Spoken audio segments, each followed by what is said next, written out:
Mainstream mental health is flawed, and I'm pulling back the curtain. I'm Andrea Clark, a former family therapist who walked away from the system to expose the truth. After my own journey from medication maze to holistic healing, I'm here to challenge the status quo and reveal the mental health truths most people don't know.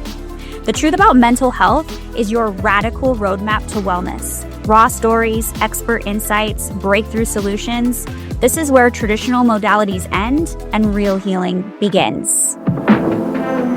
Breanna Kulwin is a mental health transformation coach for teen girls and young women. She has helped over 1,000 girls and young women end the vicious cycle of their mental challenges so they can rise up and love themselves.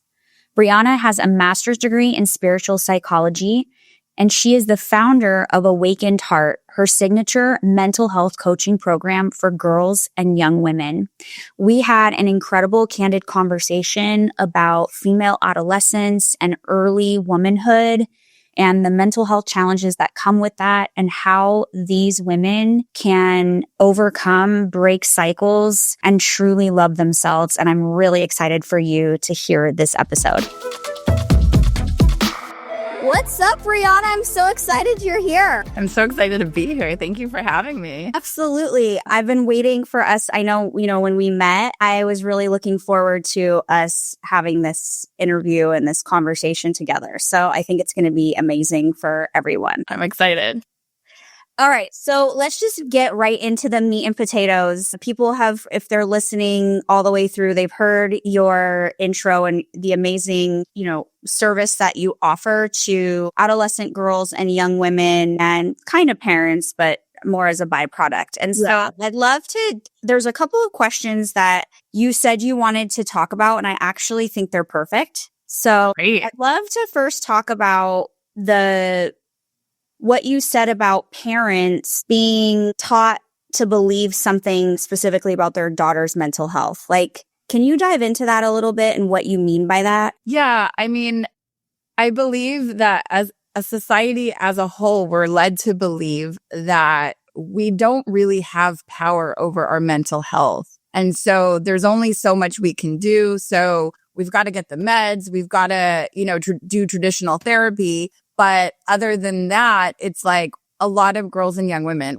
people, not just girls and young women, like a lot of people are just feeling helpless and hopeless, like victim to their circumstances, their genes, their genetics, their DNA, and kind of like, okay, well, I got depression. Okay. Or I've got anxiety, or I've got whatever it is. I got a chemical imbalance. I'm mentally ill. And that's the story and the label and the diagnosis that they hold on to and continue through life. And in, what I do with teen girls and young women, I just see a lot of girls have been through the mental health system for so many years and have not gotten any better. They've gotten worse because we're band-aiding the actual issue instead of actually healing the hurt, healing the pain, healing the past trauma, and mix that in with self-love.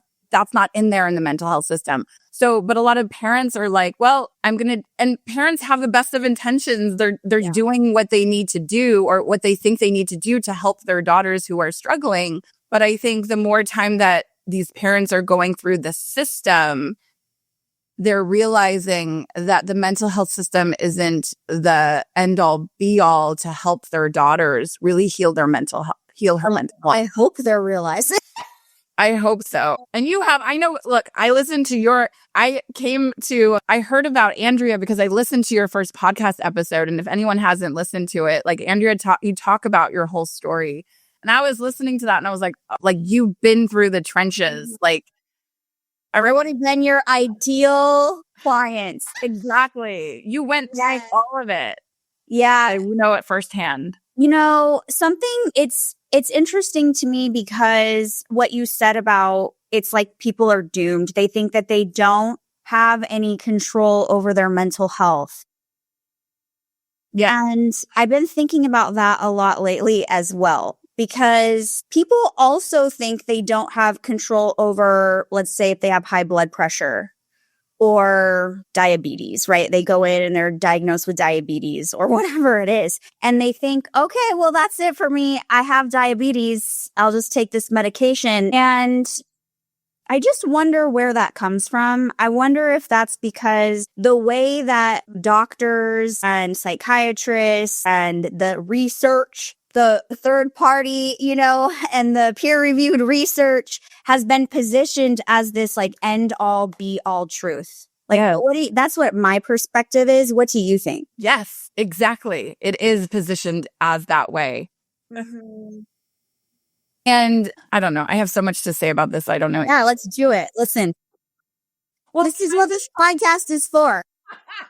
I got 5 hours of stuff that I want to talk about. Yeah. Oh, and I want to actually I'd love to give you an example of what a 14-year-old said in my group coaching yesterday.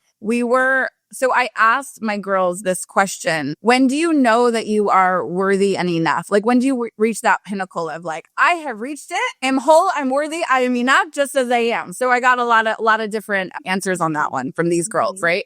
A few of the girls said never. They will never feel like they are worthy and enough. And then some other girls one girl said, well, when I get that relationship. A lot of girls said, when I get that ideal weight, when I look the way I want to look, when I write all to do with appearance, because so many girls are basing their worth and their value on a number on a scale or how they look or whatever, right? And I had many different conversations with a lot of girls yesterday about this topic, but one of the girls, a 14-year-old, was saying that years ago when she was 7 or 8 years old, she had a bunch of kids that said she was weird, said she was creepy, and they basically just hated her. And she's 14 now, and she's been carrying this hurt for all of these years, and she still hasn't been able to heal from it. And it's what they said to her all the way back as a 7-year-old sticks with her and has created this story inside of her head that I'm worthless, I'm damaged, I'm no good, but people hate me. And she goes back to, but people hate me. I had another girl, I think a year older, said something similar, but girls hate me. So it's like they want people to like them before they like themselves. And I'm like, no. We're going to do the opposite. You like you first. You love you first. And whatever people think or say or whatever, it doesn't matter, but it starts from within. And these girls are saying to themselves, it starts with like out there, right? Whether I'm liked, whether people like me, whether I have friends or not. And they're basing their worth and their value on outside of them, but that's not where worth and value comes from. And talking about mental health, this has everything to do with mental health. Self-love is not being talked about in the mental health system. It's almost like it's a nice to have. For sure, it'd be nice, for my daughter to have that. No, it's not a nice to have. This is essential for your daughter to heal from her mental health. She has got to learn how to love herself and combine that in the presence of healing, self-love, compassion, like all the things. But this is what these girls need. Yeah. So many of these girls are medicated, and it's like, but where's the origin? Where's the source of this depression? And it's like, oh, we just got to one place at 7 years old when these girls said this to you and you've taken it in, and okay, so you've been miserable ever since. Okay, let's medicate that. Let's medicate that instead of healing that. Right. I don't get it. That's what I was thinking actually when That makes sense. Sorry. Telling her story, I'm like, if she's medicated, that doesn't fix the core wound. And I don't even know if it's made her feel any better. Right. So I can't remember if this particular girl is medicated I know she's medicated at some point. Yes. But I'm just on a whole, how many of these girls are being medicated, and parents are made to feel that they are bad mothers if they don't medicate their kids, because they don't know how to feel their emotions. Medication is not going to help them to feel their emotions. It's just going to numb and suppress even more. Totally. And this is, I feel like this is where it gets a little bit confused, or it can get confusing for some parents, because a lot of parents are putting their, kids and their daughters through talk therapy. Obviously, they're not sitting in there in talk therapy with their daughters. And so they think like, well, surely they're getting the healing. Surely like they're doing whatever needs to be done because she's in therapy. But as the months go into years and these girls are not getting better, they're getting worse. I feel like parents are waking up to what is there actual like real healing happening here? Yeah. The answer, I can't speak for every single, situation and circumstance, but talk therapy isn't and I know you're a past therapist. Yeah. So you can speak about this too, but talk therapy isn't enough. And a lot of these girls feel validated when they go to therapy, which is a wonderful thing to feel validated for your experiences and your feelings. But does it stop with validation? Is there forward momentum or movement? Like, who do you want to be? How do you want to live your life? How do you want to feel? Yeah, I agree with you. I think talk therapy for the most part is actually bullshit. I love that you say that. And I was a talk therapist, but I also wasn't a talk therapist. Like I did DBT, but we would definitely talk about themes and things that parents could learn, skills that they can gain and perspectives and understanding and all of that to help with at least that piece of all of it.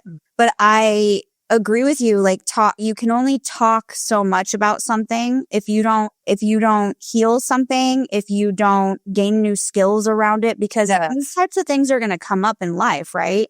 If you don't have a strong sense of self, you don't have the skills for how to handle these types of interactions in the world. Mm-hmm. That's all going to be very problematic. It's just going to perpetuate whatever it is, depression, self-loathing, hatred. It just compounds on that core wound. Right. So I agree. I think talk therapy can be helpful depending on the reason. Like I definitely think for people in transition, like I've gone to therapy when I've been in transition in my life just to have somebody to bounce things off of. But I haven't been to talk therapy in probably a decade.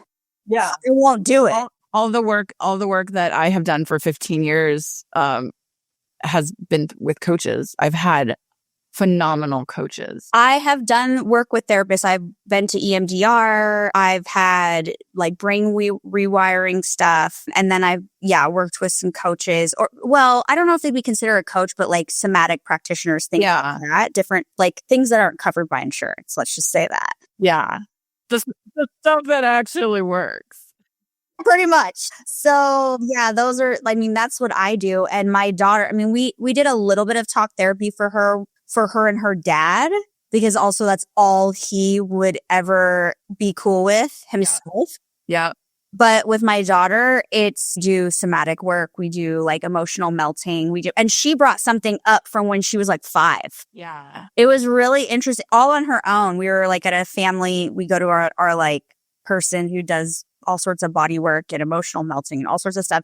And he asked her a question, and then she said, well, yeah, when I was like 5 years old, I had a really short pixie cut, and this boy told me I was a boy, and none of my friends, like nobody wanted to play with me. And I felt really horrible about myself. Mm-hmm. It's really interesting. She's carried that with her. Right. And so that's a great example of what you're saying. It's like we carry these moments in time with us, and then other experiences just reconfirm over and over again until we can neutralize the first thing. Yes. And such a big, one of the things I do with my girls and young women is like reframing the past. Yeah.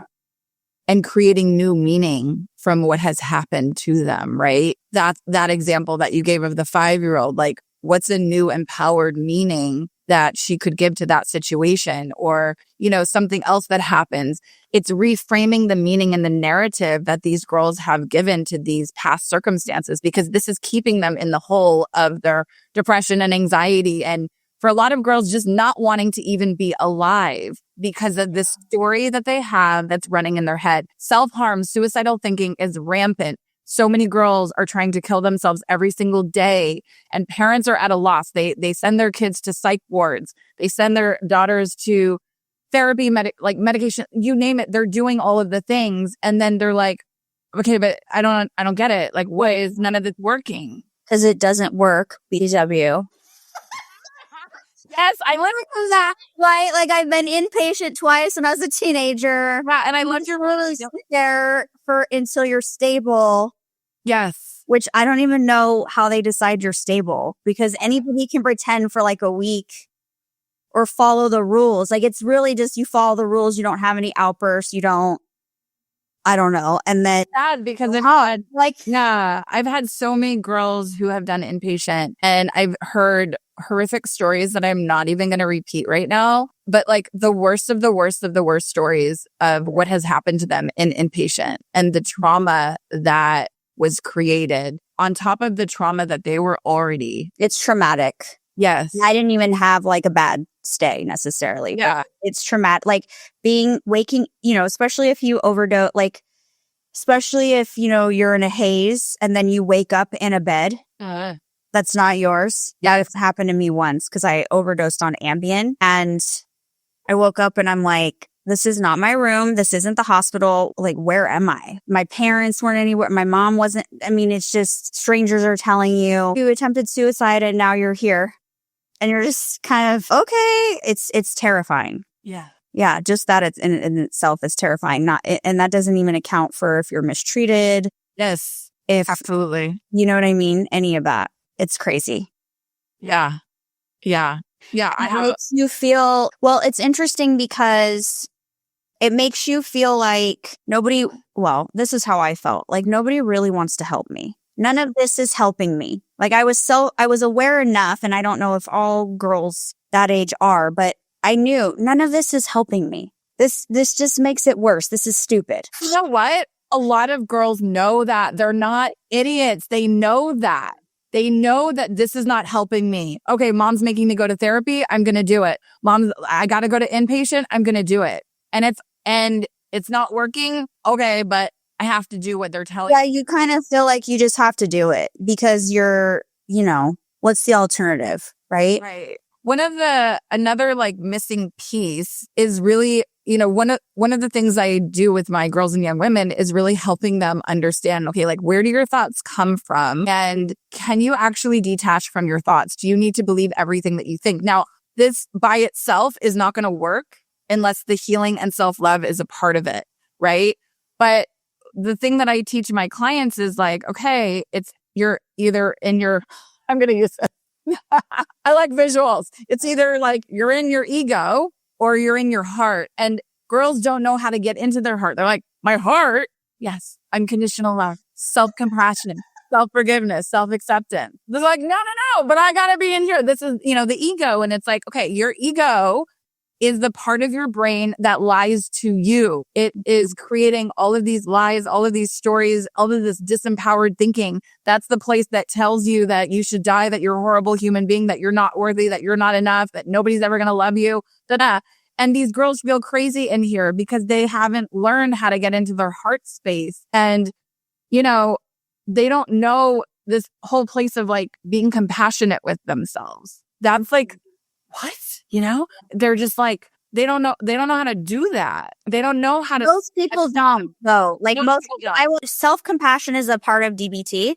Mm-hmm. That's something I learned as a therapist through getting certified in DBT. No joke. I mean, honestly, I had a light bulb. I'm like, wow, I am really harsh on myself. I have no self-compassion. And I started practicing it. It changed my life. And I would, I would see many different types of people, but I'd also see like women, and I teach them the same thing. It's like it's a skill that we don't learn. Yeah. And if you don't receive it a lot from parents either, it's right. And most parents don't have that skill. Absolutely. If you have a neurodivergent or sensitive kiddo who experiences big emotions and are looking for a way to help them decompress, get grounded, and self-regulate, you've got to check out Outtree.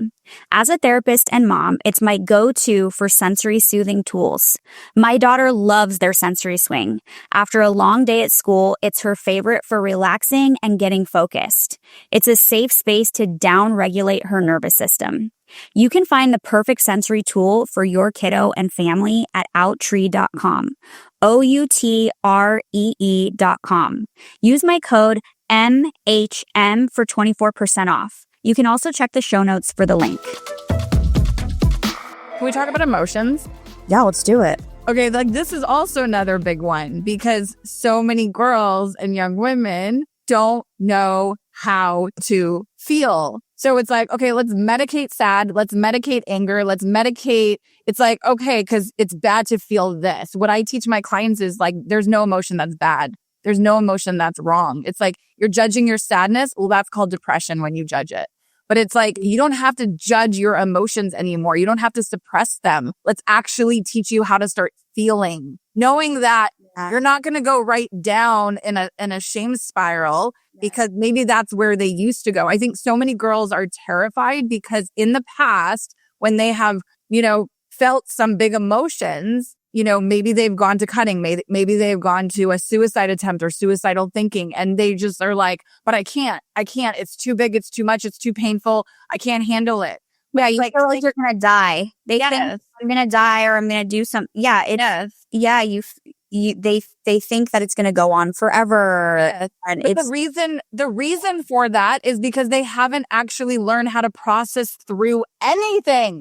No. They're still in the mindset of emotions are bad, right? And we can bring this back to childhood because if any kid was like spanked, for bad behavior, or if they had parents that didn't know how to regulate their own emotions, or if they were alone with their emotions when they were feeling some big emotion, like all of that contributes to society on a whole. We don't know how to feel.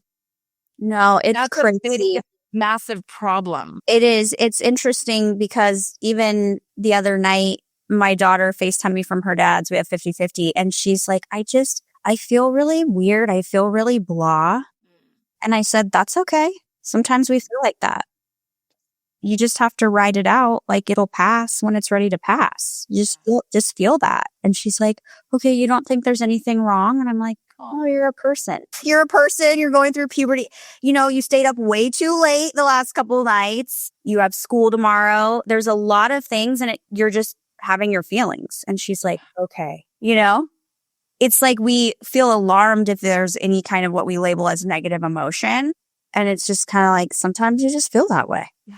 What if there's no bad feelings? It's a feeling. Feelings and emotions are meant to be felt. So it's like if girls and young women, well, everybody really, if we just allow what's here, it's like, okay, I'm going to be with this. Like, I welcome you, sadness. I acknowledge you. I'm here with you, right? It's having a different relationship with our emotions. Like, just as if it's like a little kid trying to get our attention. It's like, wow, I'm going to be with you, sadness. I'm going to allow you to be felt in my body. It's okay.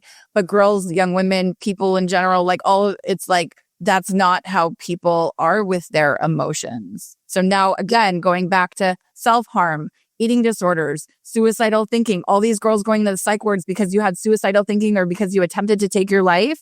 Can we just teach these girls how to feel? They don't just go to suicidal thinking overnight. No, it's like a process. That's a big missing piece too, is there's a process leading up to where somebody gets. Oh, yeah. And it's like, we're not visiting what that process was because we might discover a lot. Yes. You know what I mean? And I think, but I agree with you in regards to self-worth, self-love, and being able to feel your emotions, right? Tolerate discomfort. Tolerate discomfort. It's okay. Yes. Yeah. Tolerate discomfort. It's huge. Mm-hmm. And I mean, so much would be cleared up just with those couple of things. I mean, honestly, sometimes when I'm on this podcast talking with people like you who are doing the work with people, I think, gosh, this must just sound so silly that it's this simple. And I'm not saying that everything is simplified, but it's like, it actually is this fucking simple. Like, if you get to the root of a couple of these core things, you could have way more control over your overall mental health. It is actually that simple. It's not rocket science. But it's just like, we make it so complicated.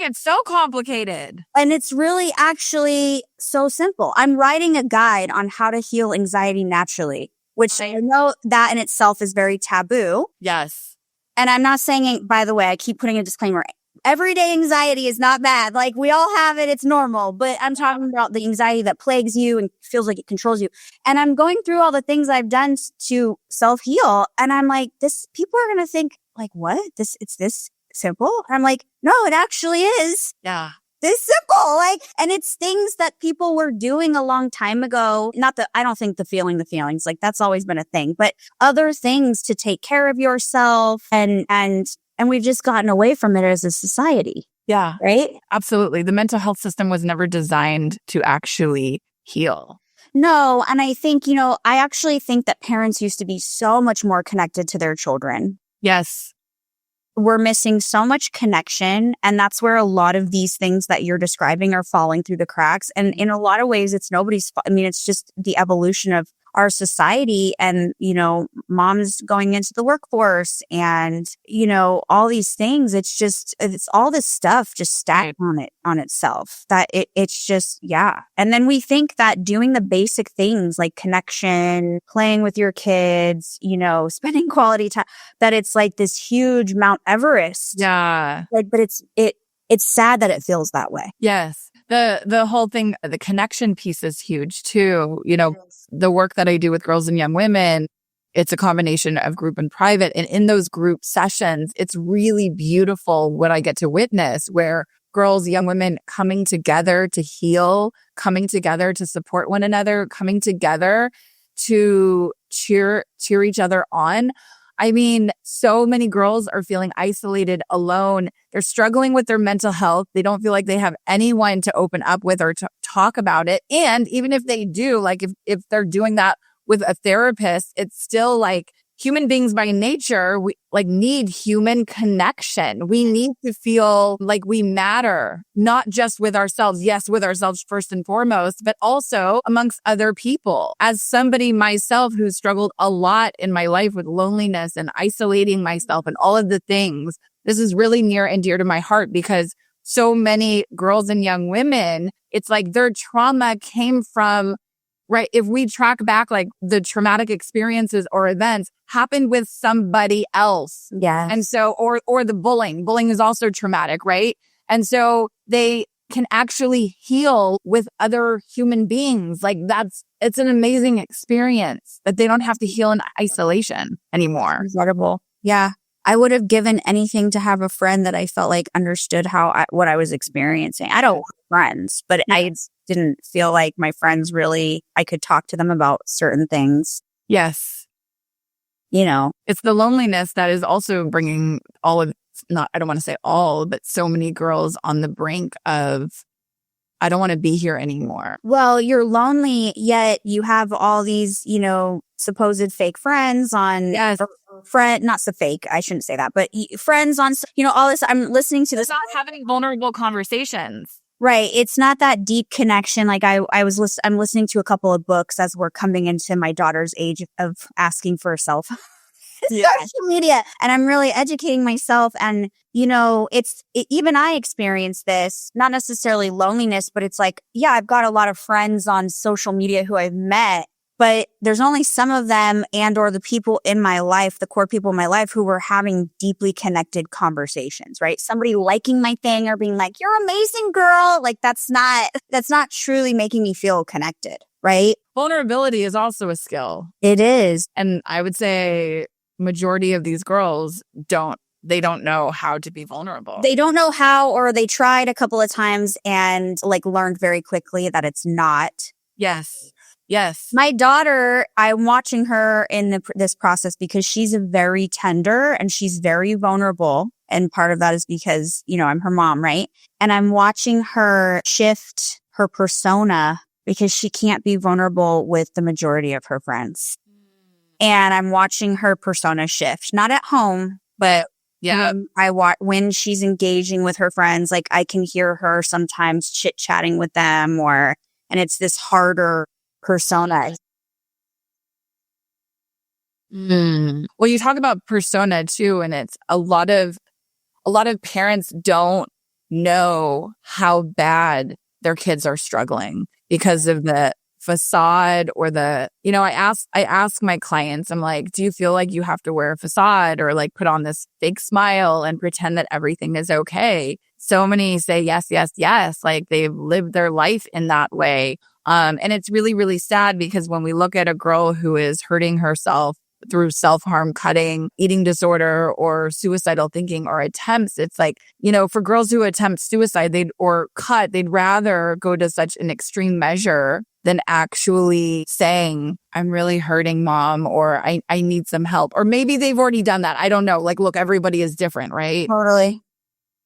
But for a girl, when a girl tries to take her life, it is that bad. It has gotten that bad for her. And there's so many pieces to this puzzle. But if we can focus on actually healing from like where this all started from, it's like, let's go to that pain. It's an open wound. And we can band-aid it with medication and we can band-aid it with coping strategies. But all that will be is just coping.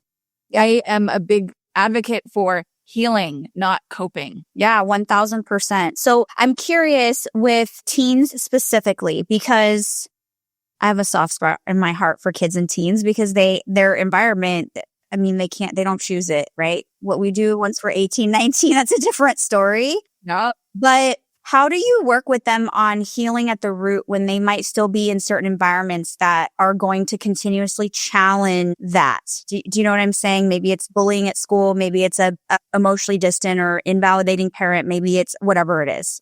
How do you, because it's not like they can put boundaries in place. I mean, they can do internal boundaries, but they can't say, hey, parents, we're going to not have these types of conversations anymore. You know what I mean? So how do you? Yeah, great question. What I teach my clients is the only person that you are in charge of is yourself. So we are not in control of outside circumstances and what people do or say. Now, of course, if there's bullying, I'm not saying just like sit back and like let that continue. Go tell somebody, tell your parent, like, you know, there are measures to take to try to get that to stop. But at the same time, we are only so much in control of what other people say, or we're really not, right? But who we are control of is what is happening inside of us. Yeah. So if a bully is saying, you're stupid, you're fat, or you're this, or you're that, okay, so what's happening inside of me in this moment?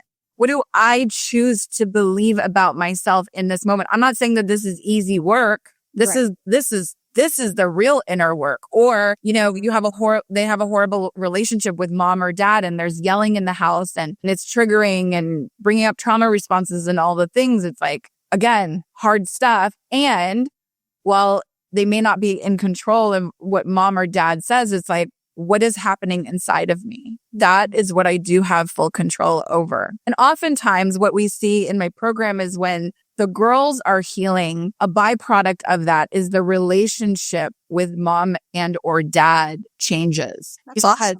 They're showing up in a different way. They're showing up as the higher version of themselves, if you will, right? They're loving themselves more. They're more compassionate with themselves more.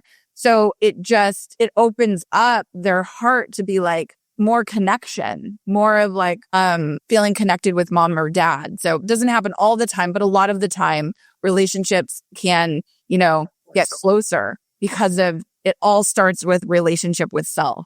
The world can be mean and cruel and nasty. There's bullies in school. I mean, there's adult bullies. I had one come after me and it's like, what am I choosing to do with that? Yeah. You know, it's like, you're going to come after me and say a whole bunch of lies. Am I going to let that disturb my own inner peace? It did for a little bit. I'm not going to lie. What? So we're humans, you know.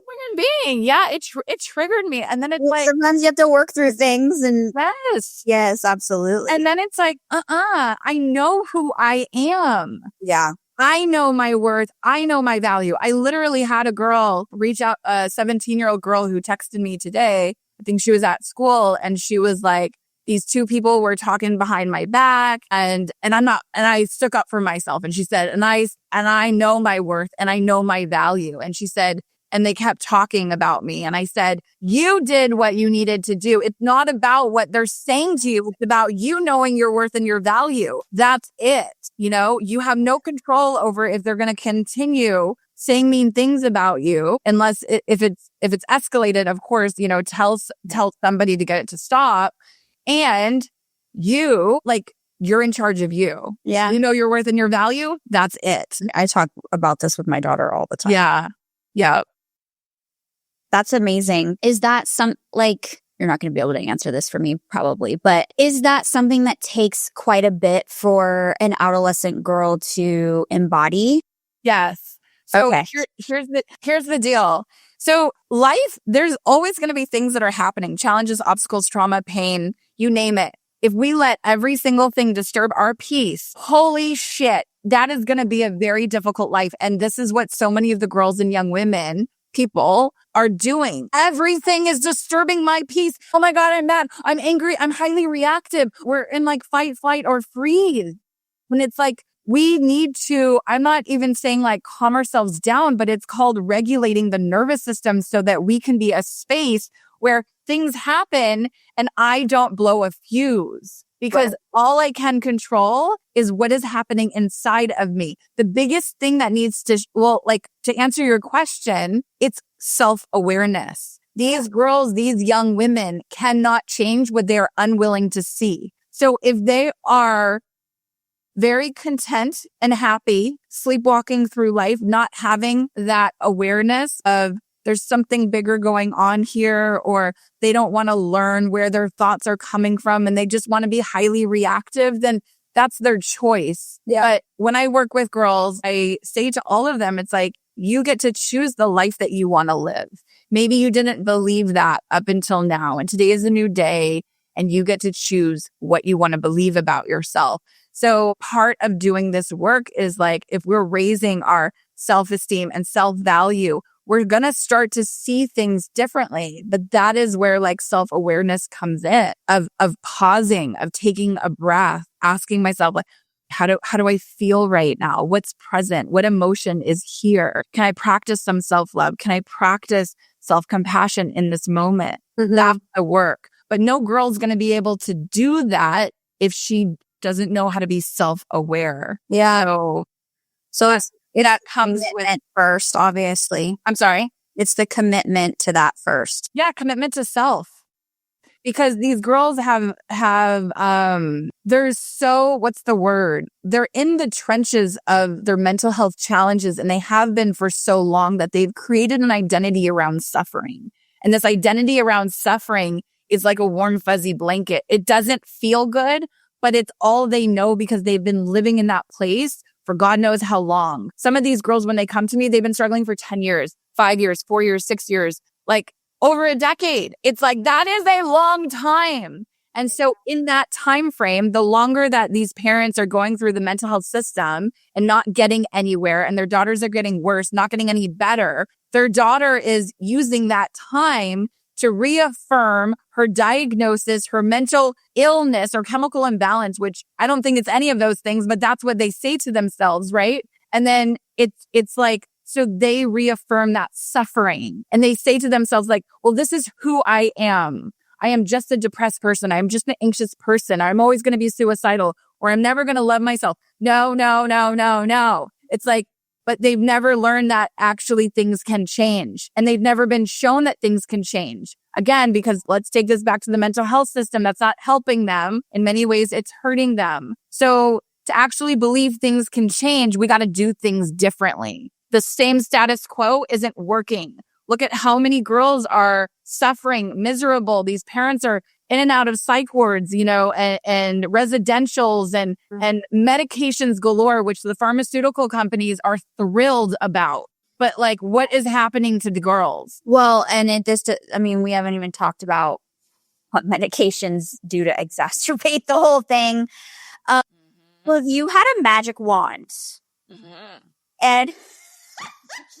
and you could change how we educate parents about mental health, what would that look like? That's such a loaded question, but what would that look like for you? Healing pain in the presence of self-love. So how would you translate that though to parents understanding that that's really the first step? Mm-hmm. How would I get them to understand that? Yeah, like I think about all this stuff all the time, and I think, okay, the message, the medical system and the mental health system message is the strongest message out there.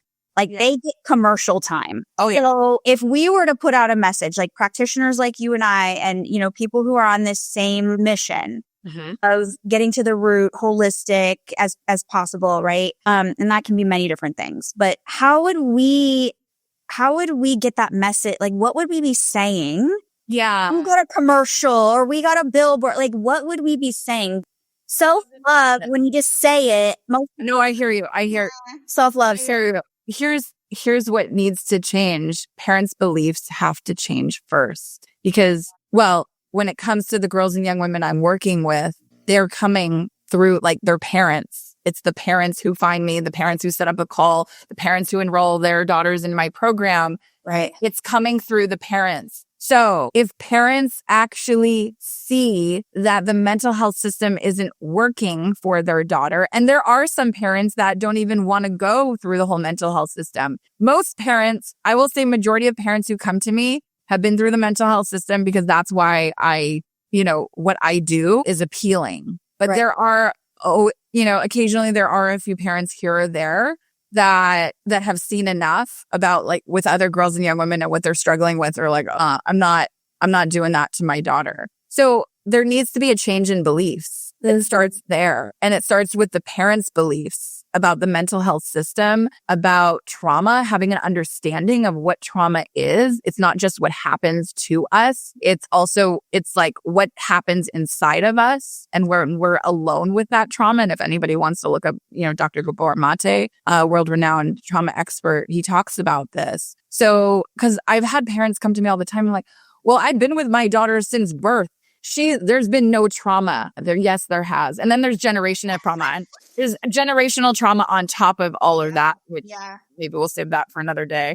The word trauma for most people is like a 4-letter word. It's like they're just like, that doesn't apply to me. I had a great, I've given them a great childhood, and it's really understanding what that means. And even if you are somebody who maybe created some trauma for your child, like you're not a person, like sometimes we do things that we don't even, not on purpose, that we don't realize is hurtful. We don't know that. That's saying, oh, you're fine. Or, these different things we don't know. We're doing the best that we can. And I think that's another piece. Yeah, I agree.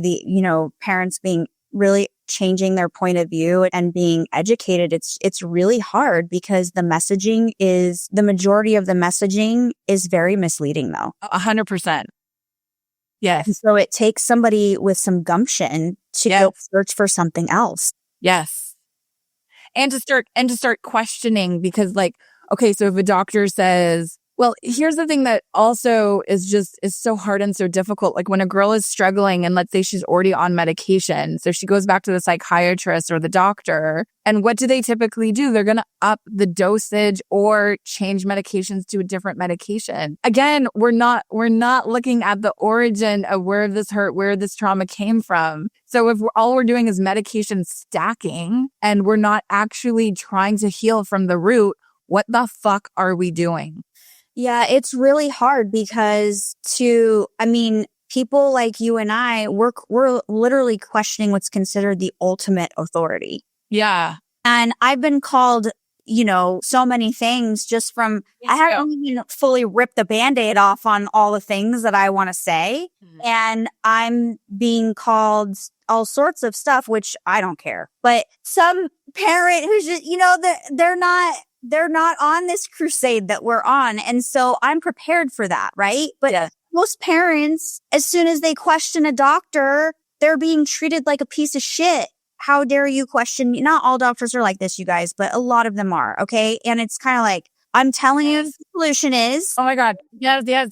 It's so hard. I used to be really angry towards parents, to be really honest with you, and especially like my mom. Mm-hmm. But I also am like, what else would she have done? What else would she have done? She didn't, because she and I can't have this kind of conversation, right? So I'm just like, she took me to doctors because that's what she thought she was supposed to do. And she trusted them as the authority that they were going to do the best for us. Yes. I have a Facebook group for parents, and that's awesome.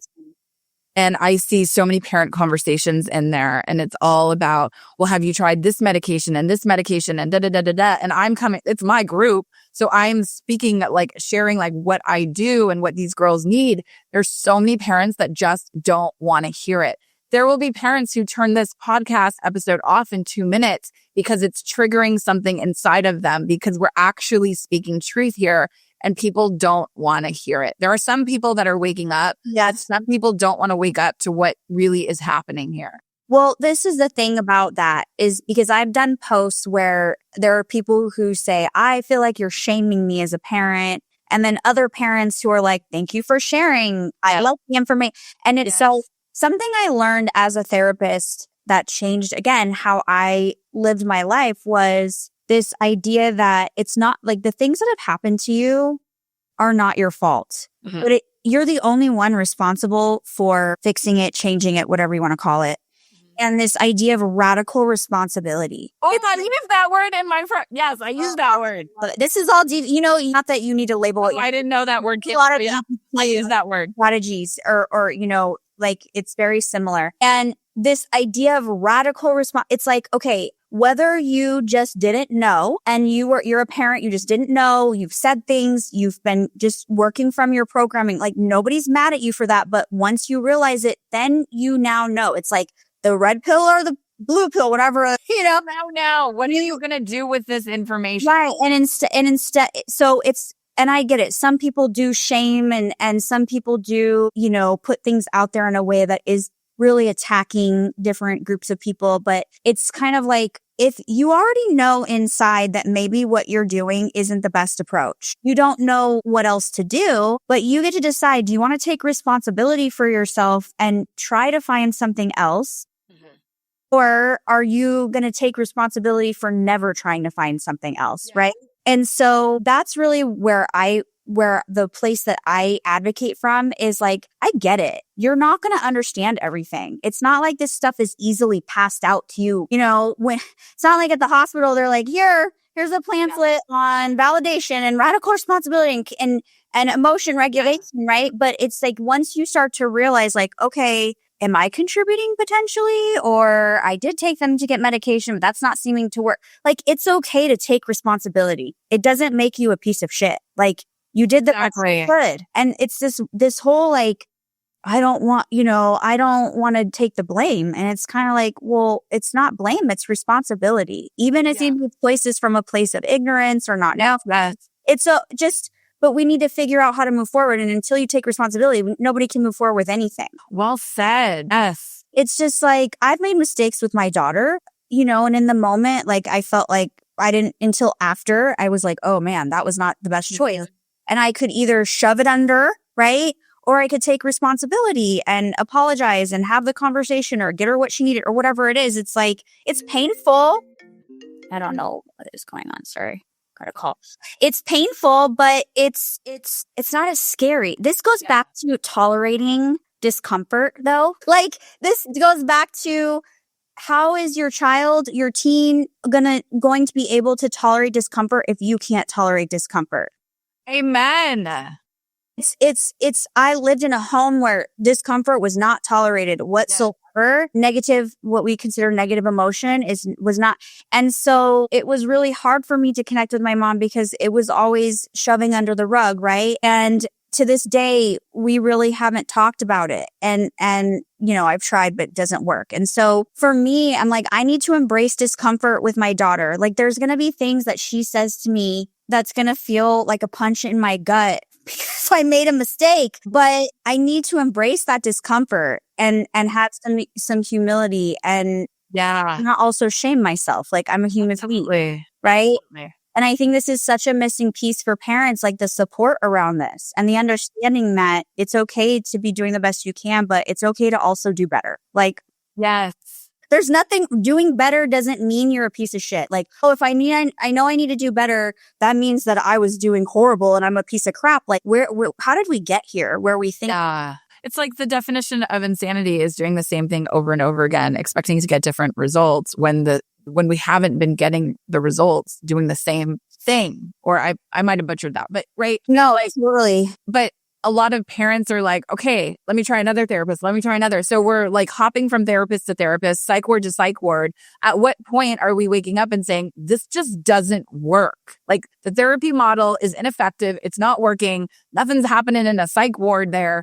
It's like, what do we do differently? And this is why I am so outspoken and I blast so much out there. I want people to find me from Australia and Canada, which people do everywhere in the United States, because it's like, this is universal and girls don't feel empowered going through the mental health system. And that is sad. And this is what I teach with my girls. It's like, you can be empowered, but it's a choice. Do you want empowerment or do you want victimhood? Pick one. But in order to pick empowerment, it's like, I gotta look at things different. Why is this happening to me? Or why is this happening for me? Right?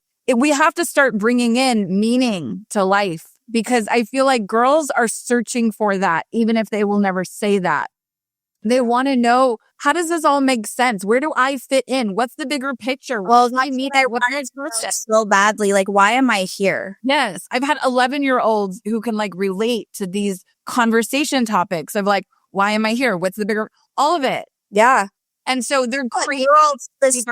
We are deep feelers and thinkers by nature, whether we learn to suppress that or not. But even my daughter's that way. She definitely is trying to figure out, like, what am I doing here? What's the purpose of life? Yeah. And I remember feeling like that, but then feeling like my environment didn't really support me actually having self-meaning or self-worth, right? Because my environment always told me something different. Now, maybe if I had met somebody like you way earlier on, I would be in a different place even now, right? Yeah. And I learned these things through a lot way later in life. And so I think that the script that we run as a society, and then it's just perpetuated by the mental health system. And I think you and I were like, yeah, we know there's other things, but there's still so many people who think that the mental health system is the only thing. Yes. Yeah. And that's really upsetting for me. Like, I'm just like, yes, we can educate on social media. And I think that that's helping tremendously, but it's like, we've got to get the word out even. Oh, absolutely. Faster. Yeah.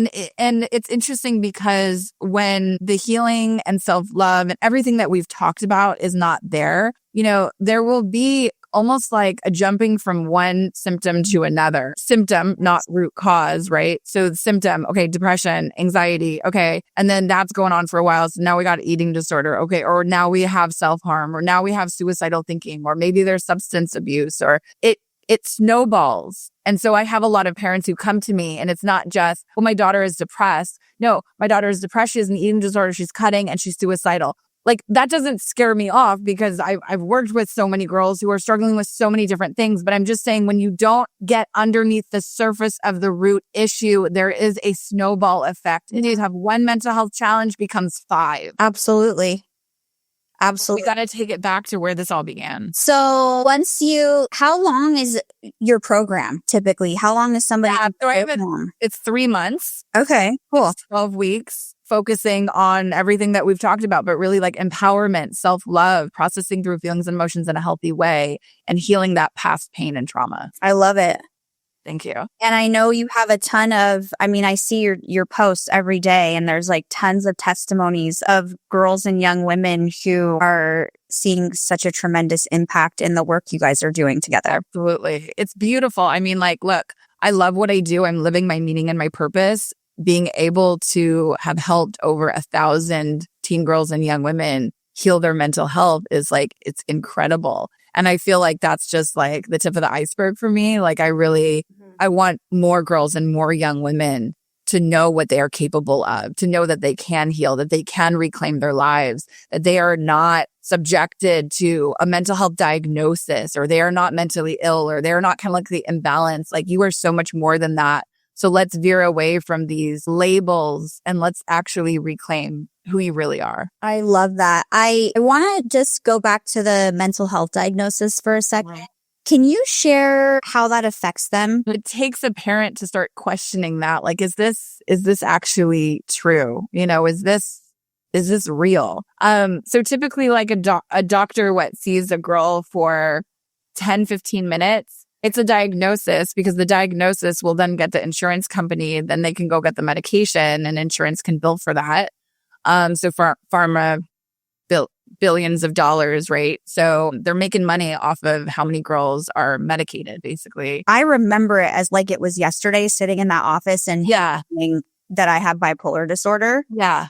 I'm curious, though, how you have observed, or maybe even some young ladies have shared, like how that makes them feel to have this label. And I know you've already said that it's almost like, And great question. So they internalize that. Yeah. And here's where this gets dangerous. when they're given the label of you're mentally ill, then they create meaning, story, narrative. And that is the thing that keeps them hostage to whatever it is that they're struggling with. You guys, parents listening to this, listen up, because your daughter creates an identity around suffering or mental illness or depression or anxiety. That becomes who she is moving forward in life. Yes. You don't want your daughter to stay stuck to her suffering. She's got to remove the labels. And unfortunately, these labels are just being handed out left and right. Or you're depressed, or you got clinical depression, or you're anxious, or whatever. And what's not being talked about enough, as we've kind of already talked about here, is like, but you can heal. You're not a label. You're not a diagnosis. So if you're not that, then who are you? Yeah, that is real. I think that's really important, is that everything is just, I mean, this is what I've experienced is, well, I have depression, so that's why I do this. Well, I have bipolar disorder, so that's why I do this and this. And I'm just like, what the fuck are you talking about? You know, I'm like, that's not why you do this and this. You know what I mean? And then you can suck it at face value. It's kind of like, well, that's just what I do, because, you know, I have borderline personality disorder, so that's just what I do. And I'm like, it's the reason that they tell themselves that they can't change and transform and heal. yes, They say to them, empowering. they will never say it maybe out loud, but deep inside their subconscious, they believe that they are the mental illness. So if they are the mental illness, nothing's ever going to work for them. Nothing's ever going to help them. They've built an identity around suffering. Yeah. And I mean, this goes into adulthood too, because I have adults DM me and say stuff where it's like, oh, well, you know, I have this diagnosis, so that's why this and this. And I'm just like, oh man, they really think that that's it for them. Right? Yes. Oh, sorry to interrupt. Right, go ahead. I remember this like it was yesterday. I had like a young woman, I think she was like 20. She was in a group coaching session, and she said, you know, I'm feeling confused. My therapist says I have a chemical imbalance. You're saying that I don't. I don't know what to believe. And I said, how does believing you have a chemical imbalance helping you in life right now? And she had this like 10, 15 seconds of like complete silence. And she thought about it, and she was like, it's not. Yeah, you're right. It's not. Because she was very up and down with doing like the work, because she's always going back to this identity of, but I got a chemical imbalance, right? And a lot of people are getting a lot of love and sympathy, and there's some things that they're getting from staying stuck in that label or diagnosis, whether they are aware of it or it's subconscious. But like a lot of girls, you know, are just, they feel like they're a victim. They're a victim to this, and they don't know how to like veer away from it. Well, and the other piece to that is this using the word heal. That is just, oh my gosh. You're saying that I mean, this just pisses people off. Like, dare I say that, right? And it's like, I mean, people just don't believe that they can heal. Yeah. I had a mental health and physical health issues. Yeah. I have a mother reach out to me just yesterday. I've talked to her before. She has a 12-year-old who's cutting, and she was asking me, she's like, so you're saying that your program can cure depression and self-harm? I said, no. So it's up to every individual. So I always say this, it's like, the work that I do is the vehicle. It's the vehicle, but your daughter is the one that's driving the vehicle. So wherever she's going to go with this, it's up to your daughter. So if your daughter like does the work, she's coachable, she puts in the effort, she practices what she's learning, then yes, she can heal from depression. She can stop cutting and never cut for the rest of her life. But that's, you know, it's like, the work that I do is proven, like it works. Yeah. But a lot of girls, it's like the very first thing that I tell them when they start working with me is, well, they know this even before coming to work with me. It's like, it's on you. You want to change your life? It's going to start with you. Yeah. Then we got to talk about all this resistance to change that's going to come up to the surface, and the self-sabotage, and then you getting in your own way because you built a whole life around your suffering, la, la, la, la, la. So we got to address that too, because that's a big part of it. But it's like, it starts with every individual. So whether it's like my program or something else, it's not the program, or it's like, no, it's how your daughter is also going to show up. But yes, the program or the vehicle has to be effective. It has to work. Right. Right. I think we need to start. That's another piece, is that just believing that people can heal, believing that certain things are not the end all be all. Yeah. Can we pause on I love what you just said. Yes, because a lot of girls come into my program and we got to go straight to, what are your beliefs? What are your beliefs about your worth and your value? What are your beliefs about your ability to heal? Oh, I can't heal. Oh, we're going to start there, because if you believe that you can't heal, you can do all the work in the world, all the inner work, all of it. But it's going to come back to your limiting belief of you can't heal. So you can't heal. It's going to keep you stuck to depression, anxiety. Woe is me. Life is hard. It's never going to get any better. Well, it's the same. So I had blood work done a couple months ago, and my thyroid, there's some stuff there, right, that needs to be addressed. And the doctor's like, oh, what, you might have Hashimoto's, you might have this, all this stuff, right? And so I said, okay, I'd like to do X, Y, and Z, and then, And it doesn't mean that I would never go on a medication, but I know that I can heal my thyroid. I don't know 100% how. I'm in the process of figuring it out, but I know I can. And that seems kind of weird to him, although he is much more holistically minded and alternative medicine minded. So he's like working with me. But if I didn't believe that I could heal my thyroid, I wouldn't even be trying these things and learning and understanding the thyroid and understanding all of what contributes to my thyroid and THFR and like all this stuff that I'm learning. I wouldn't even try.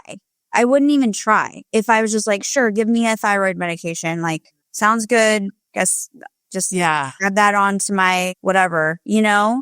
And that's really the basis of the belief that people can heal their mental health, is not that anybody's saying like, oh, it's the snap of the fingers and people. No, it takes work. But if you don't even believe it, you're not going to have an open orientation to doing the deep work at all. Absolutely. Absolutely. And I just think that that's a huge missing piece as well, is that, parents don't think that their kids can heal. People don't think that they can heal. Yeah. Society on a whole needs to change entirely about how we look at life, how we look at our own innate ability to heal. It's like, yes, we can heal our mental health. No, we are not a victim to genes, DNA. We're not. Hereditary. Yeah, people will say, oh, but it runs in the family. Okay, so you're going to be depressed forever because it runs in the family? Right. Yeah. Okay. So if there's a parent listening in, what's your closing thoughts around what you want them to know, about their child and their child's mental health? Your daughter is more in control of her mental health than she's ever been led to believe. I had one girl, this is like years ago, but she was like one of my favorites. Her name, anyways, I could say her name. Ella, 14 years old. And she came to me like cutting, suicidal, so much self-loathing. She was such a cutie. She was such a sweet girl and so much self-loathing. The mother used to sleep by her, like on the floor of her daughter, like we're in the bedroom, because she was so scared that her daughter was going to kill herself. She was terrified. And, they had tried all the things and nothing was working. And so I started working with her as a 14-year-old. And I just saw this like beautiful metamorphosis happen with this girl. But there were ups and downs. Like I remember one night she messaged me and she was having suicidal thoughts. And I said, get on the phone with me. Like, I'm going to talk to you. But she was very open and honest with the mother. They had a good relationship, even though she was struggling so much. The mother was very much there for her. And I remember like being on the phone with her and like, she was having all these suicidal thoughts. And I said, you are not these thoughts. Let's go back to like where these thoughts are coming from. This is your ego. This is to keep you in your suffering, right? You are so much more than this. Come back into your heart space. You are loved. You are worthy. You are enough. But it's these girls need to hear this over and over and over. Not just hear this, but it's like, this is the work, right? Yeah, they need to embody it. And that's a process to get to embodiment for anybody. It doesn't matter. Yes. And being an adolescent, that in itself has its own challenges with those types of things. Absolutely. I have this beautiful testimonial where she like came on camera and she was like, I love myself now. Like I'm not depressed. I'm not wanting to kill myself. I'm not cutting anymore. And it's like, And she even said the same thing, like we are more in control of our mental health than we've ever been led to believe. So parents can believe whatever they want, but at the end of the day, how are your beliefs helping your daughter? Are your beliefs helping your daughter get better, or are they not? As much as the fact that my program is designed for teen girls and young women who are struggling with their mental health, it's like, but it also comes back to the parent, right? What are your beliefs about mental health? What do you believe that your daughter is capable of? Because if you don't think your daughter is capable of actually healing, well, then they probably won't even reach out to me to begin with. Yeah. Right? Because this is different. This is not the mental health system. This is something entirely different. Yeah. I love that. Okay. So all of your links are going to be in the show notes. Amazing. Thank you. Where can people find you? So I'm on Instagram at BreannaKulwin.com at BreannaKulwin. You can check out my website, BreannaKulwin.com. I have a brand new training video. It's only like 20 minutes and it kind of outlines my approach. I have my 12-week coaching program called Awakened Heart, and I'm coming out with a digital course in the next couple of days, actually. Well, it should be out by the time this airs. A digital course called Unshakable Confidence. That's awesome. And I'm assuming that's going to be for the girls. Yeah, everything is for the girls and young women. Okay. I love it. Yeah. Yeah. So everything's going to be linked in the show notes, you guys, including her Instagram. Go check her out. She puts out incredible content and she's doing incredible work. And I'm just so excited that you were here and shared all of this with me today. This has been an excellent, amazing, powerful conversation. Thank you. Thank you, Andrea, for having me here. I absolutely found out about you. I was like, you are a powerhouse in what you're talking about. And you don't hold back. I like people like that because we can just get to it. Absolutely. Absolutely. You're my kind of people too. I love it. All right, guys. We'll see you in the next episode. Thanks. I am eternally grateful you tuned into The Truth About Mental Health. If this message matters to you, please spread the word by subscribing, leaving a 5-star review, and sharing with someone who needs this knowledge. Let's keep reclaiming our mental health together.